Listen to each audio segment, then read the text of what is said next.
बाहेर मस्त असं वातावरण आहे. हातामध्ये गरम गरम वाफाळती अशी कॉफी आहे आणि घरातल्या कामांची लागलेली ओढ. तर नमस्कार मैत्रिणींनो, मी पूनम आणि स्वागत आहे तुमचं अजून एका नवीन निवांत पण व्यस्त अशा डेली व्लॉग मध्ये. आजच्या व्लॉग मध्ये घरातील कामे आहेत, माझी रांगोळीची कला आहे, मुलांसोबत घालवलेले छोटे मोठे क्षण आहेत आनंदाचे, आणि कॅनडामधील इतरही काही गमती जमती आहेत. तर त्यासाठी हा व्लॉग शेवटपर्यंत तुम्ही नक्की बघा. चला तर मग सुरू करूया आजचं डेली रुटीन. आज कॅनडातली सकाळ किती विलोभनीय आहे ना.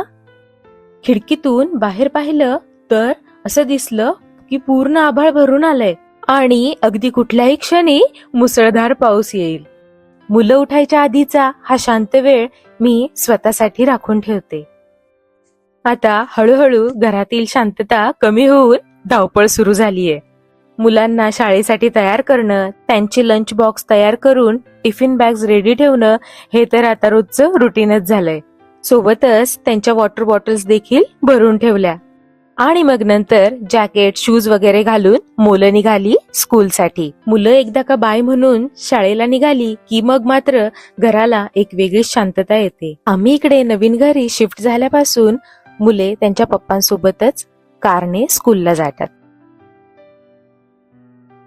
मुलांना शाळेमध्ये सोडवून हे घरी आले की मग मी आमच्या दोघांसाठी कॉफी बनवते. बाहेर आभाळ भरून आलेलं असताना हातात वाफळलेला कॉफीचा कप आणि निवांत गप्पा, हा 10 ते 15 मिनिटांचा वेळ माझ्यासाठी रिचार्ज होण्यासारखा असतो. दिवसभराच्या धावपळीसाठी लागणारी ऊर्जा मला या शांततेतून मिळते. मग नंतर पटापट स्वयंपाक करून दुपारची जेवणेही करून घेतली आणि मग मी वळते माझ्या रांगोळीच्या साहित्याकडे. रांगोळी काढणं हा माझ्यासाठी फक्त छंदच नाही तर ते एक मेडिटेशन आहे.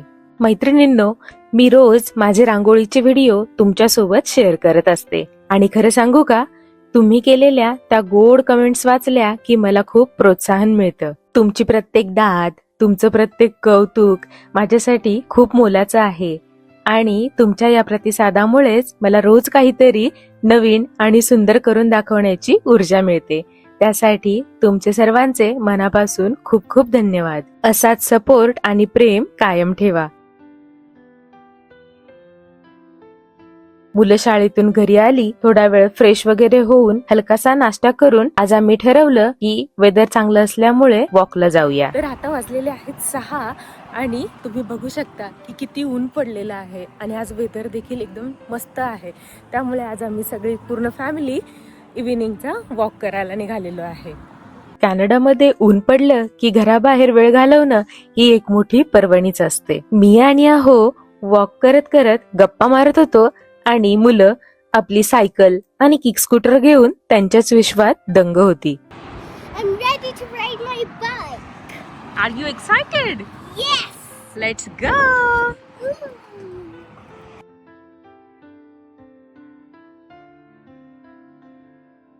मग थोड्या वेळाने सायकल खेळून थकल्यानंतर मुलं ही वॉकसाठी आमच्या सोबत जॉईन झाली. मग फिरता फिरता आम्ही जवळच्या पार्क मध्ये पोहोचलो.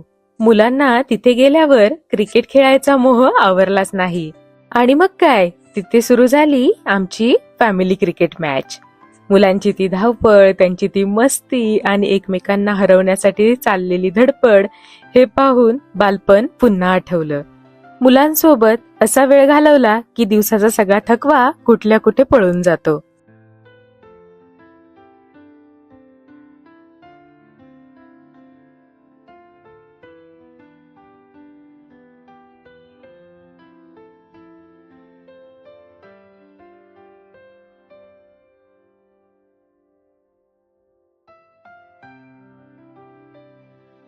आता खेळून घरी आल्यावर मुलांना खूप भूक लागली होती, त्यामुळेच आज त्यांची फरमाईश होती रव्याचे आप्पे. मग काय, लागले तयारीला. मग कांदा, सिमला मिरची, टोमॅटो आणि कोथिंबीर बारीक कट करून घेतली.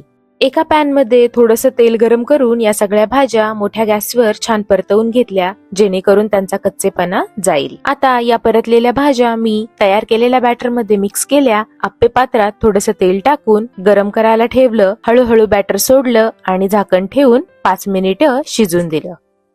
खालच्या साईडने झाल्यानंतर हे आप्पे हळूच पलटवून पुन्हा थोडंसं तेल सोडलं आणि दुसऱ्या बाजूनेही 5 ते 7 मिनिटं त्याला होऊ दिलं आणि मग मस्त गोल्डन ब्राऊन आणि कुरकुरीत आप्पे तयार झालेत.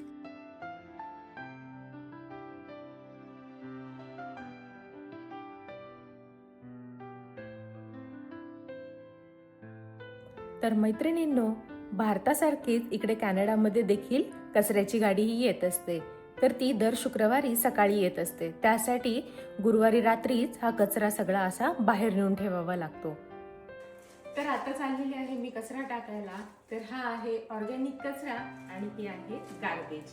तर ऑर्गॅनिक कचऱ्यामध्ये आपलं किचनचं सगळं भाजीपाला वगैरे जे काही फूड वेस्ट असेल तर ते यामध्ये येतं आणि यामध्ये कोरडा कचरा म्हणजे जसं की टिश्यू, बाकी पेपर वगैरे, बॉक्सेस वगैरे असतील तर ते यामध्ये टाकायचे आणि हे आता बाहेर ठेवून यायचं. तर चला मग माझ्यासोबत कचरा टाकायला. तुम्हाला दाखवते इथे कचरा कशा पद्धतीने टाकला जातो ते. चला.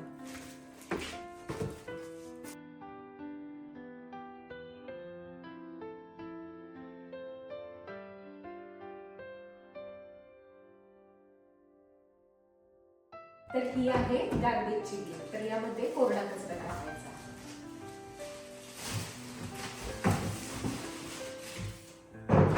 ही आहे ऑर्गॅनिक वेस्टची bin. तर त्याच्यामध्ये आता हा ओला कचरा टाकायचा.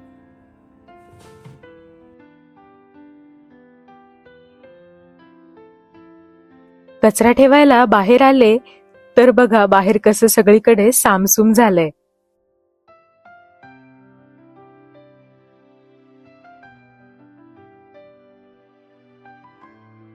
आता सकाळी दुसऱ्या दिवशी उठल्यानंतर बाहेरचा नजारा काही असा होता. मस्त असा पाऊस पडून गेलेला होता. मग त्यानंतर आली कचऱ्याची गाडी आणि कशा पद्धतीने कचरा इथे कलेक्ट केला जातो तर त्याचं थोडंसं फुटेज घेतलेलं आहे खास तुमच्यासाठी.